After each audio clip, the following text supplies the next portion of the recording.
town some numbers in January. So we've also Very good. Moving into public comment, as a reminder, it's 3 minutes max, and pertinent to the agenda. I don't see anyone on the call that is a member of the public, but let's go ahead and pause for a moment and see if anyone would like to make a public comment by raising their digital hand. Seeing none, let's proceed with presentation and discussion items. Item 4A is an update on the locker project. Annie and Chris. Yes, so Chris will give you a little more detail about the order of things and how we'll be proceeding. And I'm sure I echo the sentiments of the school committee. I really just want to thank the town of Hadley. Thank you so much for supporting the schools and for supporting this capital project. We just can't underscore enough how appreciative we are of the generous support from the town. So thank you. And Chris can talk to how we're thinking of fitting this, how it fits in with getting our engineering design done and the order of operations here. So basically the RFQ for the HVAC project, the large retrofit project, went live on Monday this week. And so we have a walkthrough scheduled for the building. It's a mandatory meeting on January 4th, where anyone looking to submit a bid on the project needs to attend this meeting. We will walk them through the building, including the locker rooms. And we thought it would make more sense to basically show them the locker rooms and have the locker rooms included in their plans for, for all of the heating and air conditioning units in the building. And then after the plans are completed, then we can begin looking at the locker rooms as a project. We thought, jumping the gun before they actually do the plans for the HVAC project would kind of be a little bit putting the cart ahead of the horse. So that's what we thought would be best. I'm looking for any kind of feedback from the committee as well on that thought. So the locker rooms won't be done till when? Like, just a guesstimate. When would they end up actually starting the locker rooms? It would make sense to run it in conjunction with the HVAC project, because if they're doing upgrades to the heating units in the locker rooms, we don't want to put in something and then have them have to try to connect it to some different system. Right.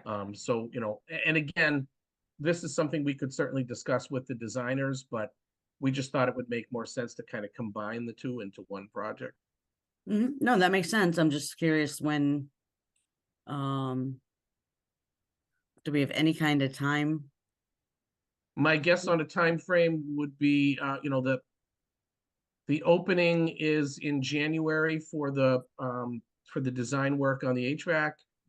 I would think that, you could get them working on it within a couple of weeks after the bid opening and the school committee approves, whoever they choose. And then we're thinking it would take a few months to get the design work done. So they'd probably be done with that around the summer, the beginning of summer. And then we could kind of go from there as to, I guess I'm just thinking, obviously the summer months would be the most optimal time to get locker rooms done, is all I was. Summer, yeah, it'd be either summer this year or next, Okay. depending on basically how quickly things move. So I'm sure the devil's in the details, but it would be great in the management of the engineering firm to prioritize, clearly prioritizing the geothermal project. The expensive, geothermal project is of utmost importance. And also asking them to give an early assessment as to what, if any, implications there are, might reveal that there are no implications or that there are minimal implications. And if that's the case, I really would like us to make this summer window, rather than waiting for the next summer.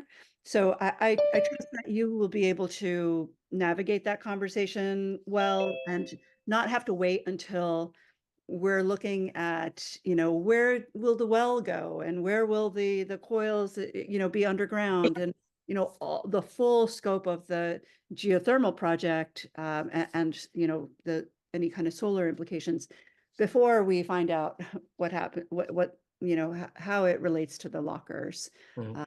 So I guess that's what I would say. Definitely makes sense to be mindful of both projects, but if they can release the hold on that so we can get moving on it this summer, that would be ideal. Sure. Okay. Thank you. Hey, Chris, in waiting for the HVAC design, is there an aspect of the locker room improvements that would cause the HVAC system to be relocated in some fashion? I'm just trying to think about the timing here. I don't think so.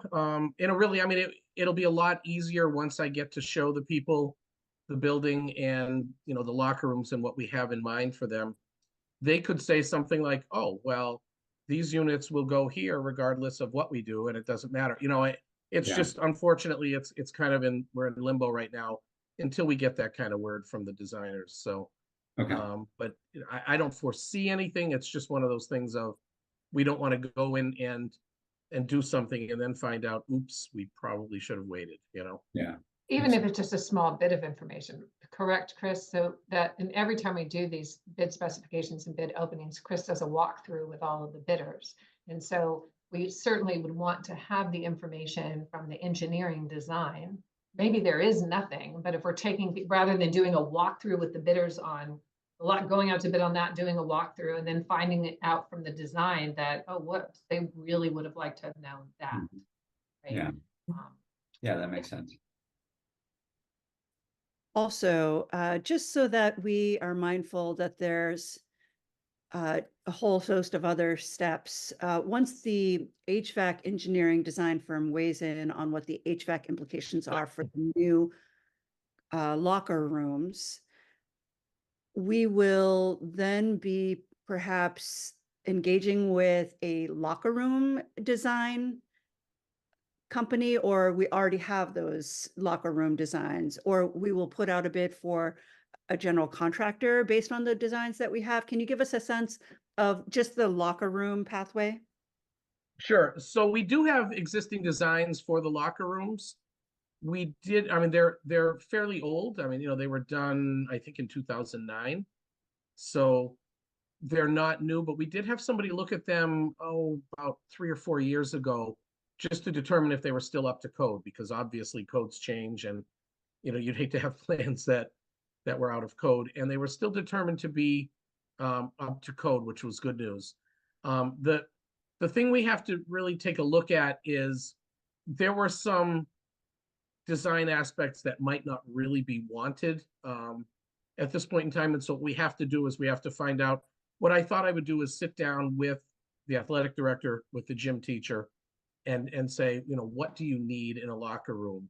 And how do the plans that we have in front of us compare to what you need, And there may need to be some adjustments made to the plans. I mean, obviously, there's a lot of plans. I mean, it's probably 25 pages of blueprints to this. So, it wouldn't be that everything would have to be changed, but I do know that there were a number of, say, showers that were in the existing plans. We probably don't need that many showers, so they would much rather have some meeting space or something for team meetings. And so that's the kind of thing that we just want to go through and say, no, we're not putting, just say 15 showers, and we're going to put just a couple, because really that's all that's needed. And the space will be utilized in this way. So, that's something that we thought would make more sense than putting in something that, we don't want to spend the money and then have it not be exactly what we wanted. So that's perhaps a conversation that you could get started with. In other words, we won't have to wait necessarily to have the conversation internally. Right. But as soon as we get that HVAC go ahead and have a sense for how the geothermal deep energy retrofit project affects our locker room project in any way, shape, or form, we would then go out to bid on a design firm, or go back to the design firm that gave us the 25-page plan. Which of those two would we do? We could do either one, quite honestly. I mean, it's been so long. I don't remember who did the plans offhand. I think it was someone in Connecticut.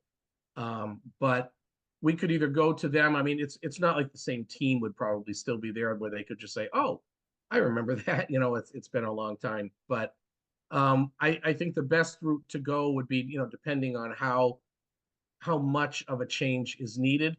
We might just have someone else take the plans and say, okay, we're doing this. I'm going to alter page 14 that just say has the showers and the plumbing and change it around. You know, we won't have to do a whole redo, just the parts that need it. And we could probably, you know, really go to anyone for that kind of change. So Great. So does that require going out to bid for that project for the engineering refinement? what I'd probably have to do is to show it to someone just to get a rough take on if it would or not. Design work under $50,000 does not need to go out to bid. Over that, then we have more procedures in place. So, you know, assuming that it wouldn't be an over $50,000 change, then we would not have to know. And then the construction project obviously would go out to bid. And what is the general timeline for you to put together specs and like get a vendor online? And the specs wouldn't be too bad. I mean, it would probably take 2 or 3 weeks to put them all together. We have the plans, so those would become part of the specs. And Then you typically advertise it. You know, when we would be doing this, there's no major holidays. It's not like the Christmas and New Year's season like it is now, where it's just tough to expect firms to put a bid together. So you know, you'd usually give them about 3 weeks to put the bids in place. So it's probably say a 5 to 6 week process of getting the bids out and opening them. so it seems feasible that we might be able to make the summer window after all, based on those timelines. It's a possibility. A lot of it depends on the contractor's schedules as well. But you know, I mean, we're kind of at that mercy. But you know, it would be one of those things that we would put into the specs, is that obviously this work needs to be done over the summertime. Can you do it? You know. Okay, very good. Any other questions about the locker room project? Okay, seeing none. This does not require a vote, but I would say that we're very excited to move forward, and thank you for leading this project. And I would say to greatest extent, you know, it makes sense to couple it in the beginning, but uncoupling it as soon as we have direction one way or another makes a lot of sense, so that we're not doing everything sequentially. Sure. Great. All right, moving on to the next item, MGL Chapter 71, Section 94, Virtual School Enrollment Cap. Annie. Yes. So I am just offering to the school committee, and if you were interested in my opinion, I would actually suggest this. It's several school districts have done this, and it was actually a superintendent colleague who I was unaware of this law and brought it to my attention. I think it's timely because the Commonwealth is preparing to approve another virtual school, which will accept up to 4,000 students and should open in fall of 2025. So this is a law in the books that a school committee can vote to restrict enrollment of students for attending a virtual school. Of the total enrollment of Hadley students in virtual schools exceeds 1% of the total enrollment in a district in a particular year.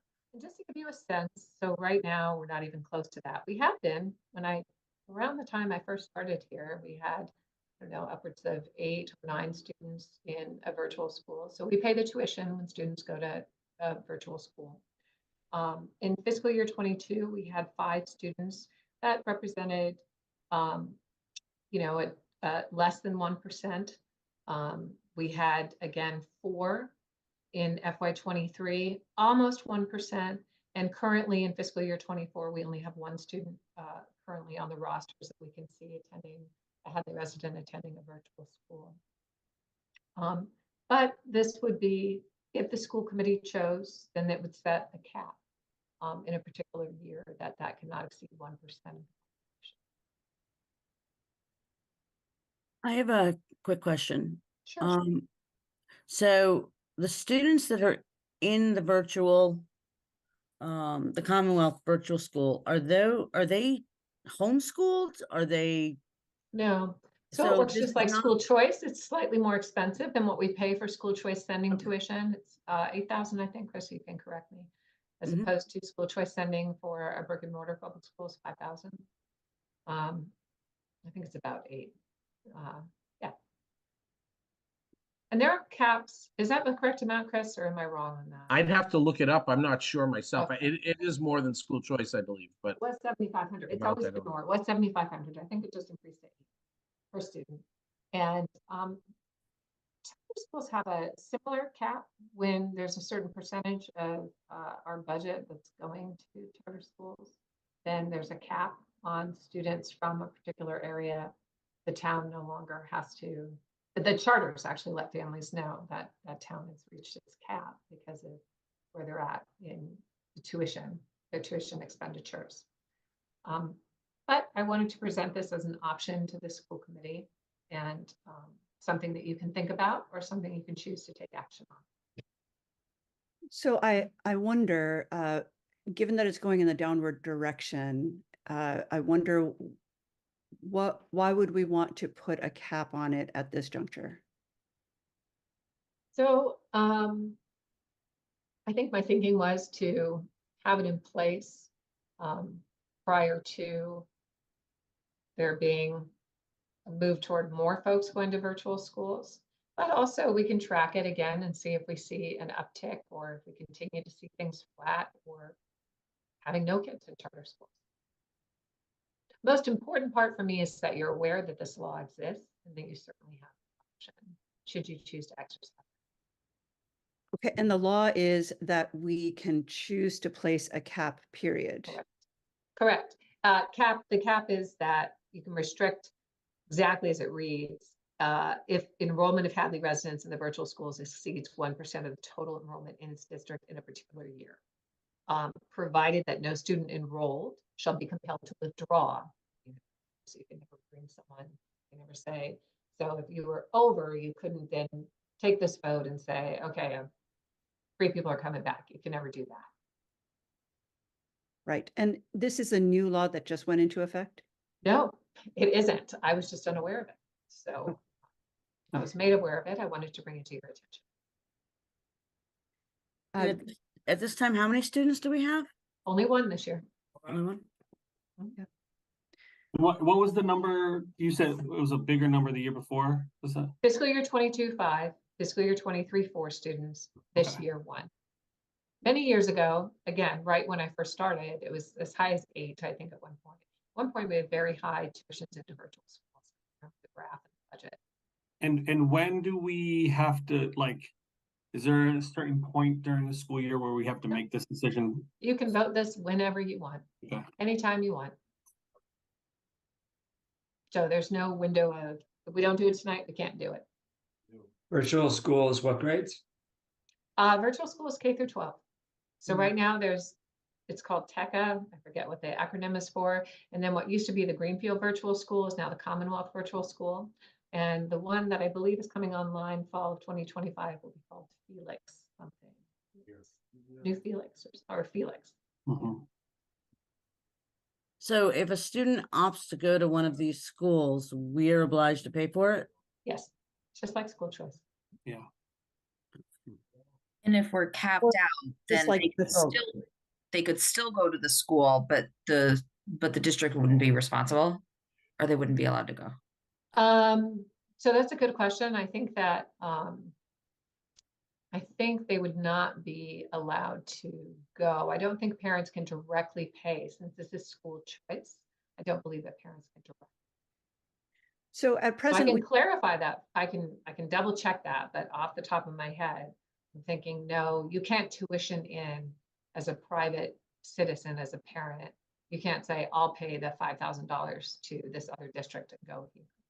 That's run through the state. So since this is part of school choice, I don't imagine that. So it is school choice? Yeah.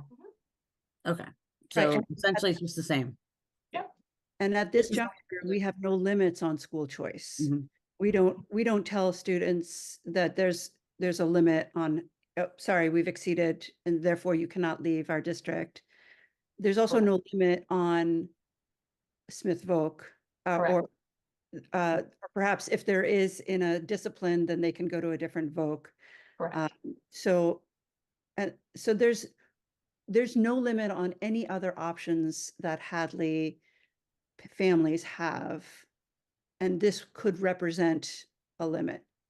in Yes, one- and just to clarify, there is no other limits so vocational isn't really choice, but there is no limit in vocational. There is no limit in school choice, whether you go brick or mortar. Currently, the only option to impose any sort of limit is limit on a virtual school through this law.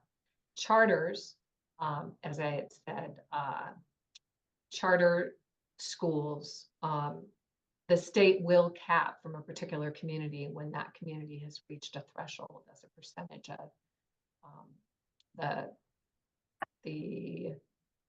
I'm not sure how the percentage is calculated, but when you reach a particular threshold that your town is spending, whatever the percentage is, I can look it up. The state will then say, okay, you can no longer accept residents from this community because percentage of their spending, you've reached this threshold and a percentage of their spending is now going to charter schools. So is that how this is being viewed, as a charter or as? No, school I was choice? just clarifying that charter, there is a limit that's imposed by the state. Oh, I get, yeah, 100% school choice. The only limit you can place in the school choice program is if the school committee chooses to vote this law into effect. There's no obligation to do so. There's no timeline by which you have to do it. And Chris, you have your hand up, so he might be saying, oh my gosh, everything she just told you is wrong, in which case we'll find out. Stay tuned. No, I just wanted to just let everyone know what the tuition rate is. It's just under $9,700 per student. Oh, so it's more than 8 now. So it's 9,700. Yes. as Thank you. opposed to, what do we pay for school? For brick and mortar school choice, 5,000. And for Smith Voc, Oh, goodness. Do we know what it is for the upcoming It year, was, Chris? if I remember correctly, it was $20,211 this current year per Oh, student. 24, but we don't have 25's rates yet, do we? That's correct. Wow. it'll Has be the cost- Has the cost for brick and mortar school choice gone up? Because I feel like it's been 5,000 for a while, or is there any anticipation of it going up? Are there any other districts that are exploring this law and restrictions that would make us want to think about it?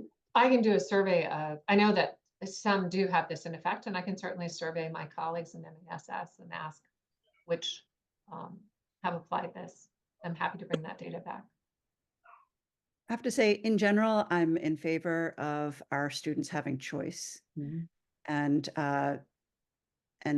I don't see any reason to put a limit on it. And if we did put a limit on it, I would say something extremely generous in the event that something unforeseen happened and overnight a mass exodus of people might go to a virtual school. In that instance, that it would be like a cap of 10% or something large like that. But I personally don't see, especially in light of the fact that it's a non-issue, why we should put a cap on it. And in general, I think it would be better for Hadley school districts to say, there are no caps. Your family should choice in or move here, and we'll support whatever choices you want for your children. That's what my gut is saying, but I'm really open to hearing what my colleagues think as well. I'll jump in too. I agree, Mayor. I think also I have a little bit of experience with TECA, and I would say that oftentimes kids that are choosing virtual schools are choosing them for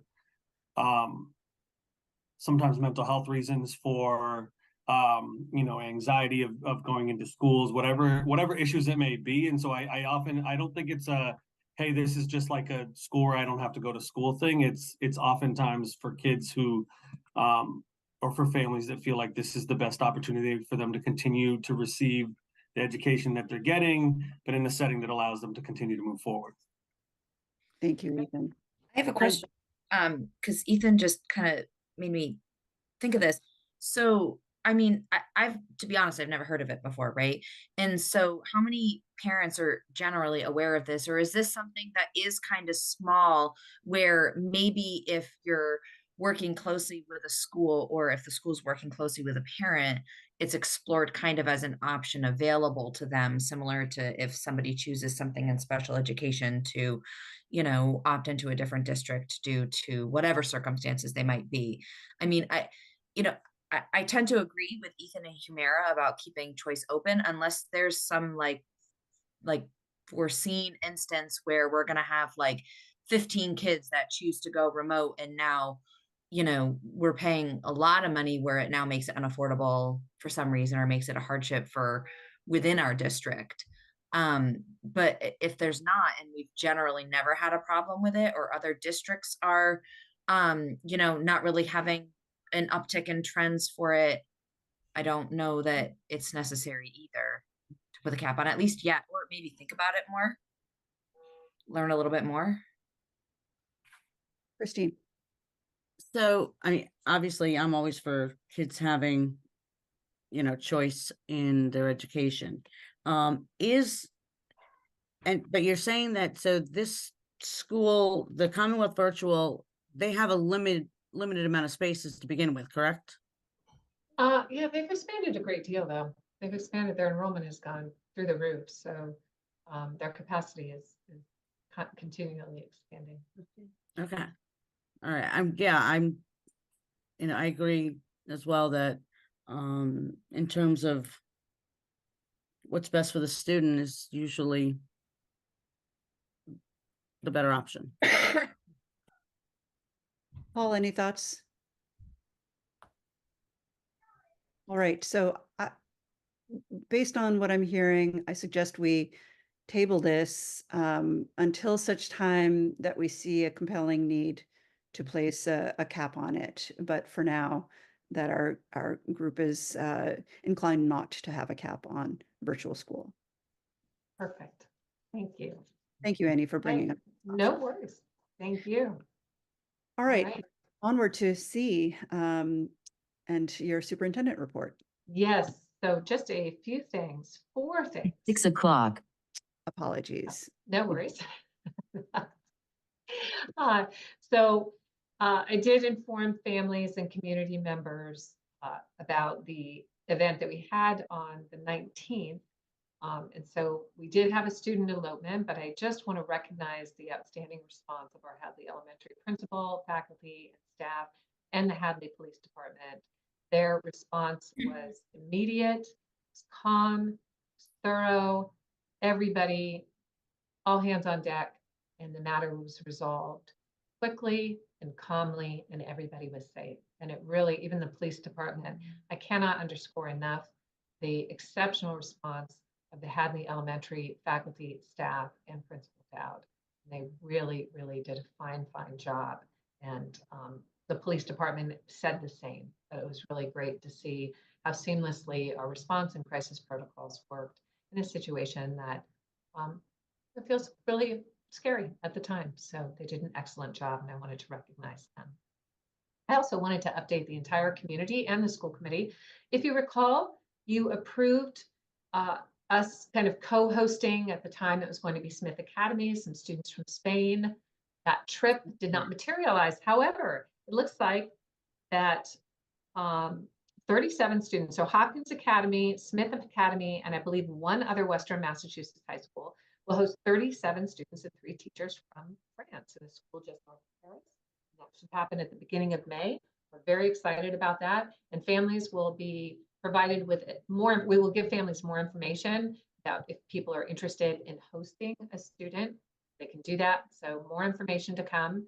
But our Spanish friends did not make it. Perhaps they will in another year. Very excited to welcome these 40 people from France. That'll be a lot of fun. We are also now having our on-site review. So we've been collecting documentation. This happens every 3 to 6 years. We have mid-cycles and on-site reviews where the Department of Education comes in and evaluates our special education practices. And as part of that on-site review, they'll be here in early January. They will interview staff and they'll interview administrators. They review our documents. They look at our facilities. And also they will be surveying parents, and any parent who's interested in talking with the Department of Elementary and Secondary Education can contact the person who's assigned for our on-site monitoring directly. In the superintendent's report, parents can find all of the contact information and additional information about this on-site review. Also, all of this information is on our district websites, and I believe each school's website as well. If parents have any questions, they can contact Celia Snow directly. They can certainly also contact me if they would like. And finally, the Hopkins Academy Community Read, and I'm hoping that it's even more than Hopkins Academy. I'm hoping that many, if not all, of our school committee members would be interested and willing to read a book highly recommended from 3 Hopkins Academy students. These 3 students did a fantastic job of putting together a presentation, and their ask of me and of Ms. Camuso, the principal of Hopkins Academy, was that we would consider encouraging other students to read this book. That's what we started with at Hopkins Academy, that maybe we'd have a school read.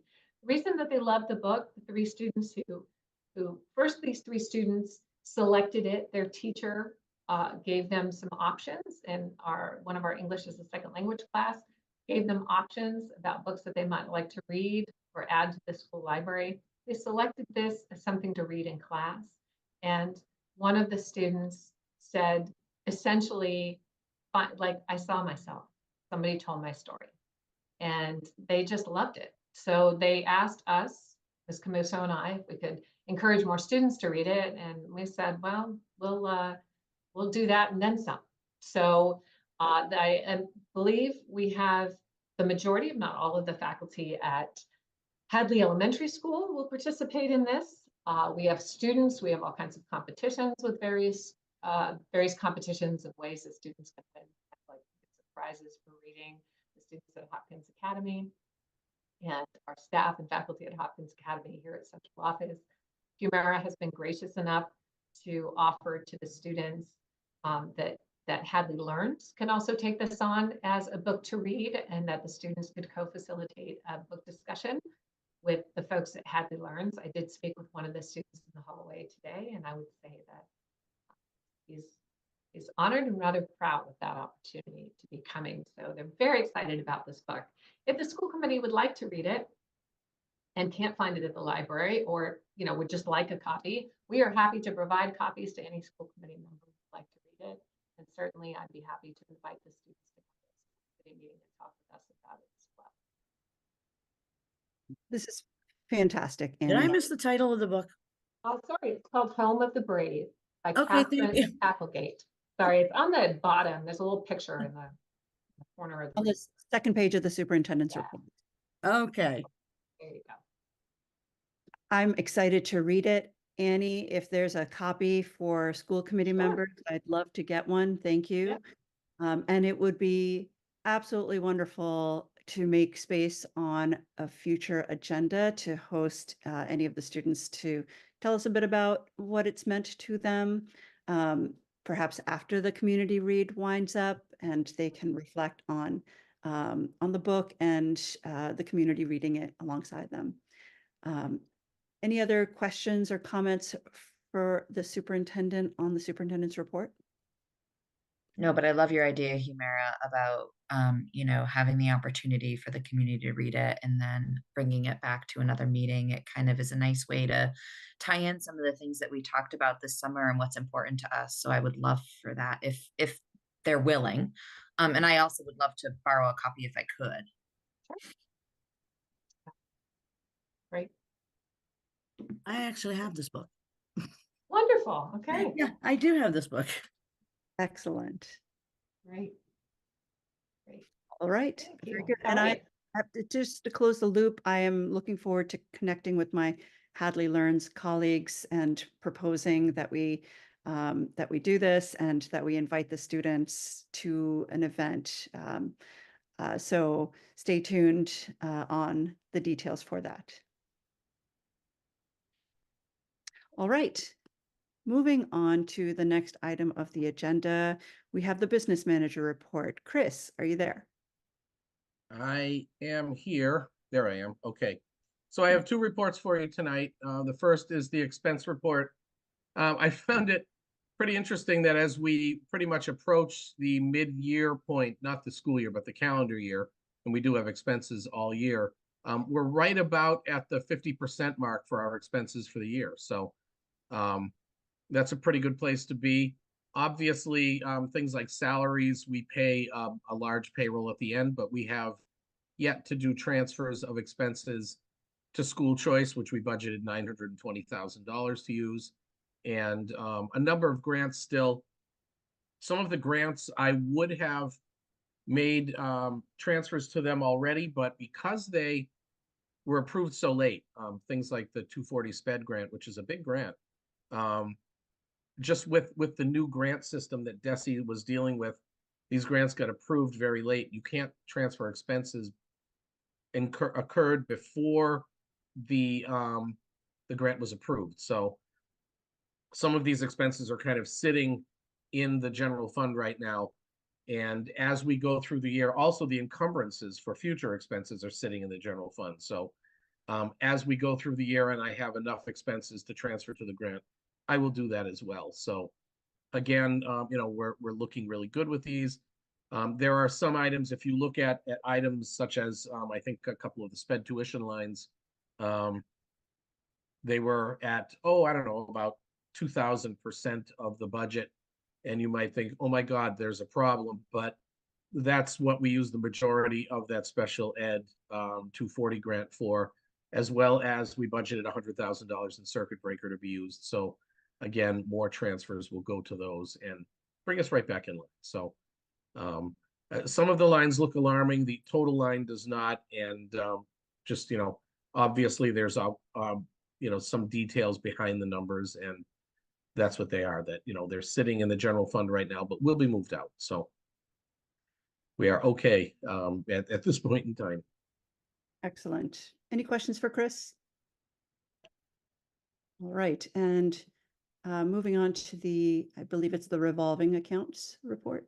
Yes. So we have basically, a lot of these balances don't change a heck of a lot from month to month. We had some expenses to the athletic revolving. We pay a lot of people to be game monitors, items like that. And sometimes they wait and they're all paid kind of at the end of a season or something. And so we had a couple of $1,000s of payments from athletic revolving for those purposes. The lunch account, as we've seen so many times when I do this report, does not have the November revenues posted yet. So, that will get up over the $50,000 mark, certainly. There was a big drop, as you can see, from what we had in September. We did have a large purchase of a dishwasher in the lunch program. So that was nearly $50,000. So that accounted for, the reason why the balance has decreased so much. But with the free school lunches, obviously we're doing quite well with that. So, the balance should remain, largely positive. And by largely, I mean, it won't be $1.25 or something. It's going to be in the tens of thousands. So that's certainly good news. Preschool revolving is actually increasing a little bit, which is good to see. Student activity, Dee was out and we have somebody new taking over the student activity account. She was not in either. So I was unable to get the balance for that. I'll certainly fill it in for next month. And again, Hadley Kids, it pretty much, as you can see, pretty much unchanged from last month. All the revenues were posted to that, and school choice, we're sitting at a very healthy $2.3 million. Of course, as I said, $920,000 is in the budget to be used, and we do have probably, it's about $500,000 encumbered for the capital plan as well to be used. So there will be a large amount of school choice. We're getting the chimney repaired right now, this week, and next week he's off, but it will be finished in early January. So all of the brick pointing and everything that needed to be done on the back chimney, it was pretty extensive, the amount of work that was needed, but that will be completed. So we're still just chipping away at this list. Great, thank you. Any questions for Chris? Okay, thank you, Chris. Okay, thank you. Okay, moving on to the, we said that the student representatives weren't here. We look forward to hearing from them hopefully in January. And the last item here is the fiscal year 25 budget update.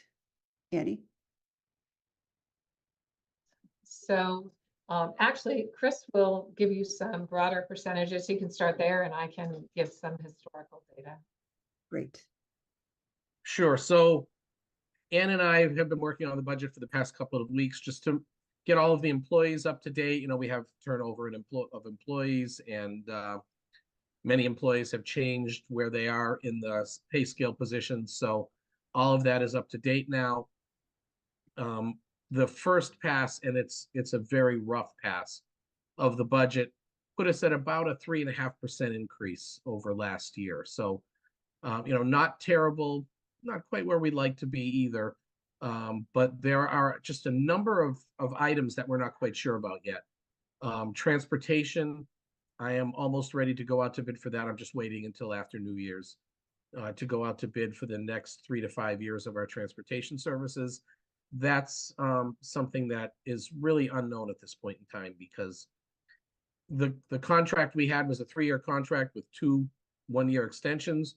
We obviously took the extensions, and so now we're looking at 5-year-old pricing. So, you know, there will be probably an increase in that. We just don't know what it's going to be. So that's really why it's a draft budget at this point in time. And we should have the bid opening for transportation in early February, which will be good because we'll have it in the budget before it's approved. And we'll go from there. And I would just want to clarify one thing, that currently we're looking at roughly 3.4% increase to local contribution, with an increase in total budget that's 2.1%. So I do want to say, even at first pass, it is at first pass, things are still look good fiscally. Those are still low increases, but historically, we know that the town, we've tried to work with the town to keep the school department budget something that's very manageable for them. And I always point out that we are very aware of and appreciative of the fact that the town does fund the schools at a higher rate of local contribution than they are required to, and certainly does assist the schools with capital projects. So just, you know, historically, we have had fiscal year 21 a 1.7% increase to local, in FY22 a 0. It was a level fund. In FY23 just under 3%. In FY24 about a 2% increase. So increases to local have been, we try very hard to be modest and to be reasonable. And again, the reason that we do that is we are aware of how generous the town is with its support for the schools. Chris said right now where we sit is just where we sit right now. Now at the school committee, we wanted you to know we do have to provide the town with a starting point, and that's due to the town on January 5th. So we'll be sending that over. When we send it over to the town, we'll make sure we copy the school committee on that budget request. It's just one line, the local contribution line. That's all the town votes on, local contribution.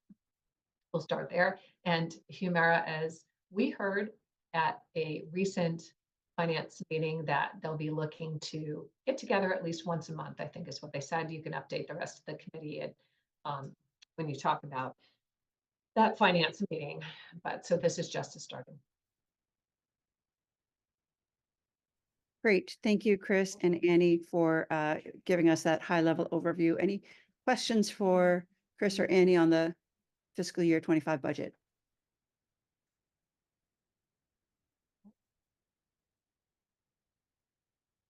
Okay. Very One good. action item. That's it. Just minutes. Oh, and going into executive session. You've wrapped it. Oh, but you have your reports too. I'm sorry, say that again. So you have only one action item. That's right. Okay, so moving into action items, do I hear a motion to approve the school committee minutes of November 20th? So moved. Seconded. All in favor? Aye. Aye. All right, excellent. Thank you. We are going to hold on any votes related to the virtual school. Moving on to school committee updates and general announcements. Playground and CES. Tara. Yeah.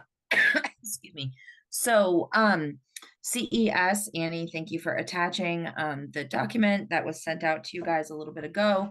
That was from the November, well, beginning of December, really, meeting for CES. I was actually not able to attend, so I read the meeting minutes myself because I was at a playground committee meeting that night. That was our first playground committee meeting. And we had 1, 2, 3, 4, 5, 6 people in attendance, and we've kind of broken up kind of what we're looking to do, kind of what needs to be done and where people can help out. And so next week I'll be sending out kind of a database document for everybody to be able to add in information about who they would like to contact for donors and whatnot. So we were just trying to gather information about other playgrounds, what their dimensions are and their costs, just to get an idea of what we want to set our goal at for fundraising. And so we'll be talking about that hopefully next week, and start thinking about who's going to reach out to who, start compiling a list of people that we'd like to reach out for soliciting donations. So that was a great first conversation, kind of broad, getting people involved. So more to come. Excellent. Thank you, Tara. Any questions for Tara? Okay. Moving on to finance. As Annie mentioned, I guess it's sort of a tri-board, select board, FinCom, and some school committee members met. There was an acknowledgement that more frequent such meetings should happen, and I think it was monthly that they suggested that we would meet starting in the new year. So Annie, thank you for both attending that and being there to answer questions that they had. They did have questions about the deep energy retrofit as per Joyce Chungalow's urging, so that the rest of the board members could hear some of the facets that we've been learning about and what our plans are. And so this becomes a really great venue for keeping those opportunities in front of the right people and ensuring that the town is aware and seeing these expenses come down the pike. This is not related to finance, but I did want to mention that the Massachusetts Association of School Committees has an annual conference that I went to earlier this fall. It was an excellent conference, made a lot of additional connections. Annie and I were both present. And I mention it because the association does a lot of things throughout the year. Our division is Division 5, which is essentially the valley from the Connecticut border to Vermont. And there was a gap in leadership for Division 5. And so I threw my hat in the ring and was appointed Division 5 chair, which means that I'm now also on the board of the Massachusetts Association of School Committee members as of January. So heads up that that's coming. It has minimal impact to my role here, but it gives us a great sort of statewide platform to share ideas and to seek input and support for our initiatives. So I'm excited to bring that to you. Moving on to items. That sounds great. Congratulations is right. Yeah. I would like to point out that a recent, not perhaps recent, but another Division 5 chair is now a state senator. So I don't know, maybe we'll be driving the campaign bus. There you go. Amazing. I had not thought of that, but so much. Congratulations. Thank you. All right, moving on to fields. Paul. So I have an update. Chris, I don't know, you can chime in. I've been chatting with Fred Siaglo. Just he's been doing a great job leading on all this. I'm sure Chris, you've been involved. But so the couple of the updates he mentioned, of course, I don't know if folks have been out there lately. All this rain just been slowing things down for a long time. But there's also an issue with the ditch that leads off to the south. Where would that be? The southwestern portion going to the river. It's been backing up, so they've had to clean it out to get with the backup. The water is getting onto the field, so that's been an issue that they've had to clean out that ditch. The backstop should be going in soon. The other well that's being dug should be finished soon. The sod that we had hoped to get in this season is going to be put in next season, so next year. Just with all the weather delays, there's just no good way, it doesn't make sense to put it now. So Fred's working on scheduling the softball and the baseball home games to be later in the season, so we can accommodate get the sod time to set in. But it sounds like the season should not be disturbed, but for just moving around where some games happen. That's great news.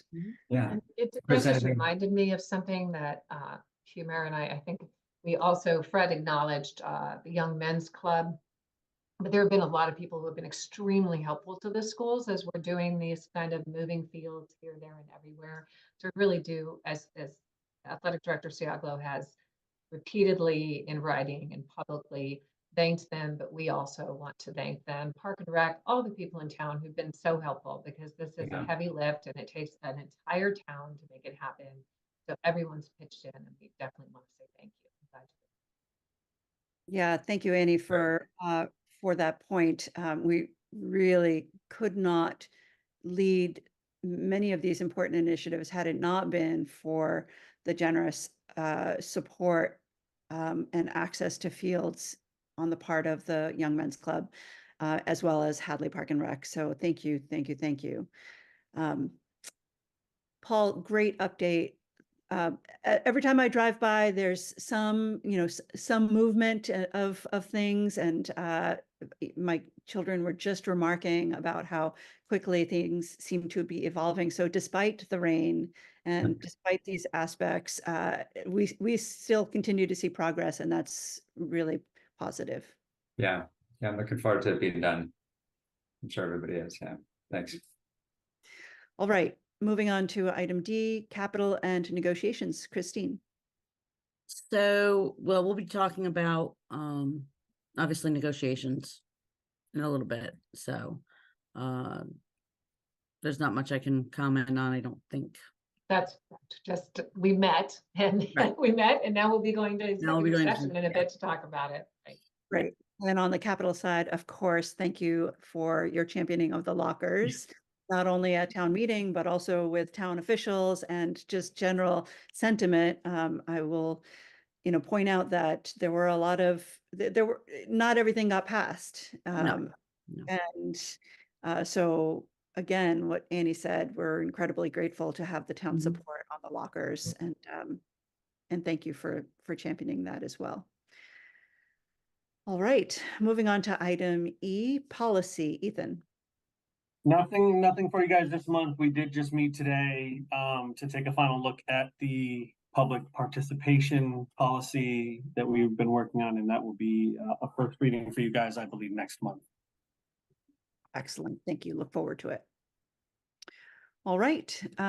So we are at the point of our meeting where we are going to go into executive session. And so this is written in a way that it would take someone other than the chair to read it. So do I have a volunteer to read this paragraph? I can read number 7. Is that what you'd like? Yes, please. All right, the chair will entertain a motion to enter executive session to discuss strategy with respect to collective bargaining. If an open meeting may have a detrimental effect on the bargaining position of the public body and the chair so declares, and not to return to open session. Do I hear a motion? Is there a motion? So moved. Seconded. In favor? Aye. I do have to roll call this because it's executive, folks. Sorry about that. Right. Tara, Yes. Paul, Yes. Christine, Yes. Ethan, Yes. and Humira, yes. All right, I'm going to create, You are the best, and Chris also. So actually, we're not returning to Right. open session, so we don't have to create a breakout room. okay, Hadley Media, don't be hurt. So I'm going to remove you from the meeting. All right. Thank you for being here. I think I'm just going to remove you, or you can move yourself. So maybe you can just leave. So I don't want to kick you out. I You think you might have to. put Do I them, have put them in the waiting room, right? see. Unfortunately, so you could put us in a breakout room if you want. I don't know how to kick an individual out. I just know how to suspend everybody, which is not what we wanted. All right. And he may have gone off to do something.